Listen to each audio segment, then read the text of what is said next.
Assalamualaikum warahmatullahi wabarakatuh. Alhamdulillahirrabbilalamin. Asyhadu an la ilaha illallah wa asyhadu anna Muhammadan abduhu wa rasuluh sallallahu alaihi wasallam. Perkenalkan, nama saya Umi Kusnul Fatimah. Kali ini saya akan membahas mengenai kecerdasan emosional menurut Al-Quran dan As-Sunnah dalam membentuk akhlak remaja.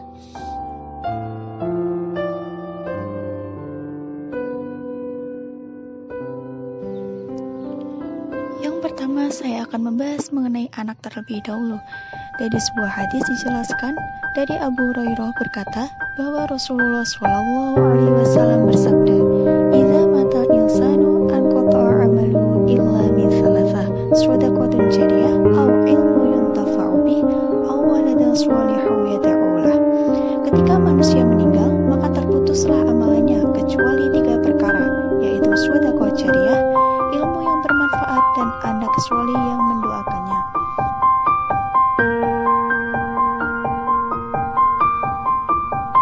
Anak adalah harapan masa depan yang kelak akan menjadi penerus bangsa dan negara. Oleh karena itu, perlu dipersiapkan agar kelak menjadi sumber daya manusia yang bermoral, berkualitas, dan berbudi luhur. Dalam agama Islam menjelaskan bahwa anak adalah titipan Allah yang harus dirawat, dijaga, dan dipelihara sebaik-baiknya oleh orang tua. Sejak lahir, anak mempunyai potensi yang harus dikembangkan sebagai penunjang kehidupannya di masa depan.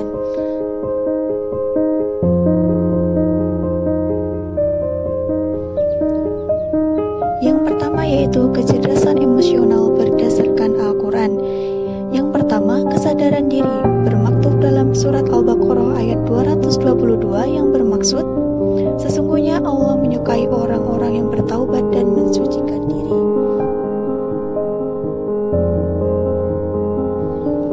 Yang kedua, pengurusan atau pengendalian diri, sesuai dengan firman Allah dalam surat Ali Imran ayat 134 yang artinya, orang-orang yang menafkahkan hartanya sama ada di waktu lapang ataupun sempit, dan orang-orang yang menahan amarahnya serta memaafkan kesalahan orang lain.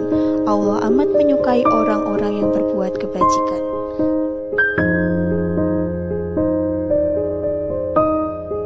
Yang ketiga, dimensi empati, tercatat dalam Al-Quran surat Al-Mu'minun ayat 1-10. Dalam ayat-ayat ini Allah menyatakan 7 sifat orang yang beruntung. Yang pertama, orang yang beriman. Yang kedua, orang yang khusyuk dalam salatnya. Yang ketiga, orang yang menjauhkan diri dari perbuatan dan perkataan sia-sia. Yang keempat, orang yang menunaikan zakat. Yang kelima, orang yang mengawal hawa nafsu syahwatnya. Yang keenam, orang yang memelihara amanat dan janji. Yang ketujuh, orang yang memelihara salatnya.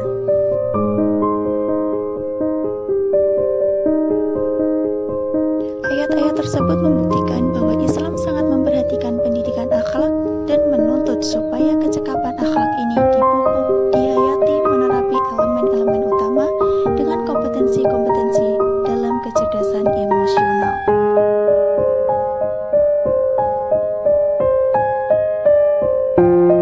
Yang kedua yaitu kecerdasan emosional berdasarkan As-Sunnah. Individu yang mempunyai kecerdasan emosi sangat dikesankan pada akhlaknya. Akhlak mulia merupakan natijah yang sebenarnya karena tidak bernilai iman seseorang tanpa disertai akhlak yang mulia. Sebagaimana yang digambarkan dalam hadis Rasulullah SAW ketika ditanya sahabat,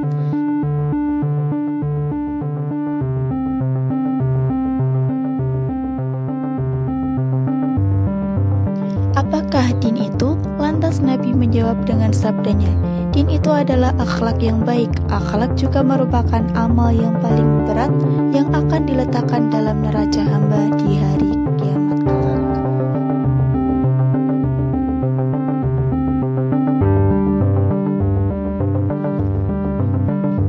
Dan dalam hadis lain dijelaskan yang artinya, "Bertakwalah kamu kepada Allah di mana saja berada dan ikutilah kejahatan dengan mengerjakan kebaikan, dan berperangailah kepada manusia dengan perangai yang bagus."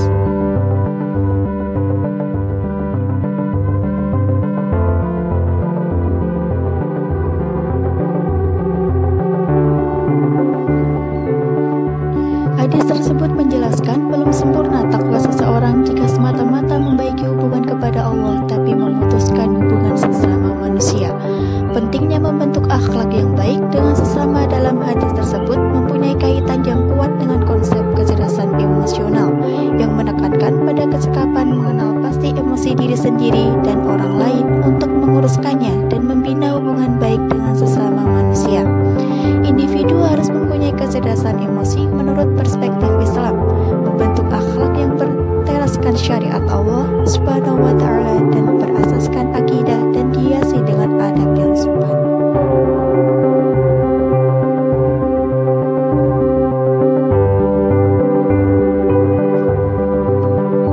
Manusia dianugerahkan akal dan pikiran dalam membuat pilihan yang bijak sewaktu dalam keadaan emosi.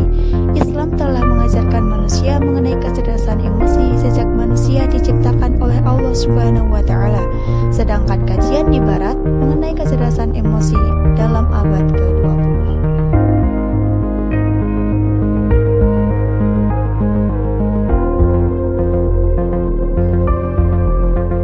Dalam Al-Quran telah menerangkan bahwa Islam sangat mementingkan kecerdasan emosi dalam kalangan umatnya, antara Allah Subhanahu wa Ta'ala melarang umat Islam dalam berputus asa dengan nikmatnya Allah Subhanahu wa Ta'ala dan membunuh diri sendiri.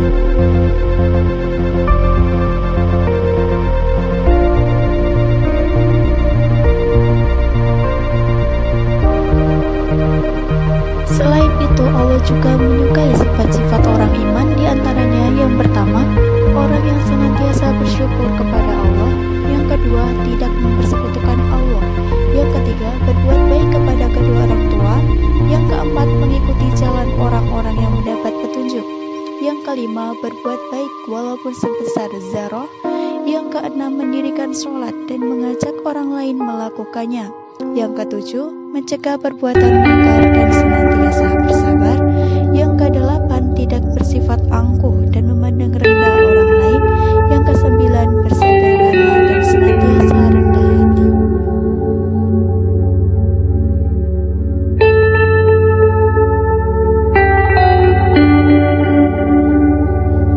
Remaja saat ini adalah aset penting negara karena sejarah membuktikan bahwa remaja hari ini adalah bekal pemimpin negara di masa hadapan. Di bahu mereka terpikul semua tanggung jawab dalam menentukan jatuh bangunnya negara di masa hadapan.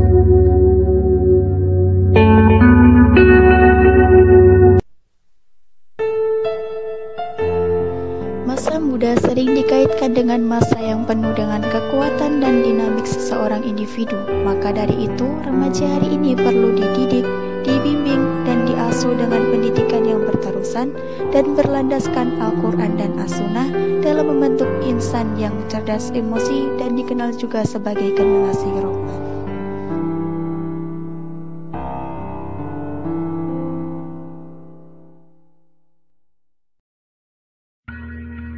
Kecerdasan emosional sangat signifikan dalam membentuk akhlak remaja.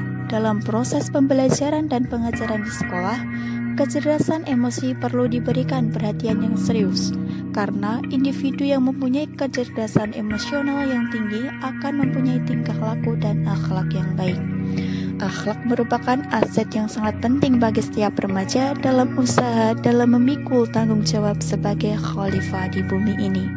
Nabi Muhammad SAW diutuskan di muka bumi ini dengan misi untuk menyempurnakan akhlak serta sebagai suri tauladan yang baik atau uswatun hasanah bagi manusia.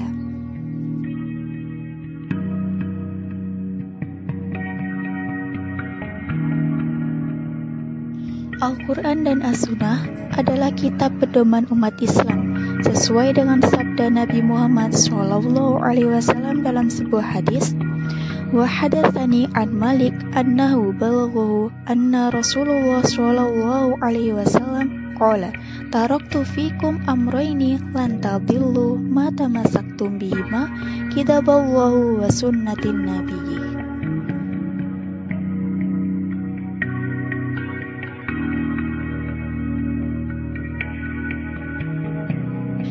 Dan Yahya al-Yathi menceritakan aku dari Malik bahwasanya sampai kepadanya sesungguhnya Rasulullah Shallallahu Alaihi Wasallam bersabda, sesungguhnya aku telah meninggalkan kepada kamu dua perkara yang jika kamu berpegang teguh pada keduanya kamu sekalian tidak akan sesat, yaitu kitab Allah dan sunnah Rasulnya.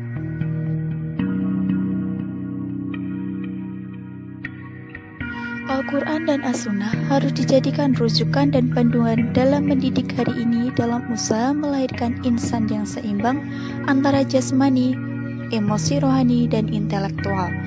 Kecerdasan emosi adalah proses kemahiran yang berterusan yang dapat ditingkatkan dan dilatih melalui pendidikan dengan berbagai aktivitas yang boleh dijalankan guna meningkatkan tahap kecerdasan emosi remaja.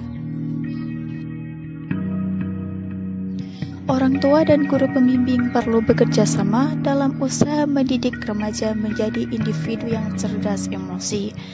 Dengan usaha orang tua dan guru pembimbing pasti akan melahirkan remaja yang teguh imannya, manis tutur katanya, dan elok tingkah laku dan akhlaknya, sebagaimana dianjurkan orang tua agar berdoa kepada Allah, mengaruniakan anak-anak yang qurrata a'yun atau menyejukkan mata, dan menjadi pemimpin kepada kaum yang bertakwa.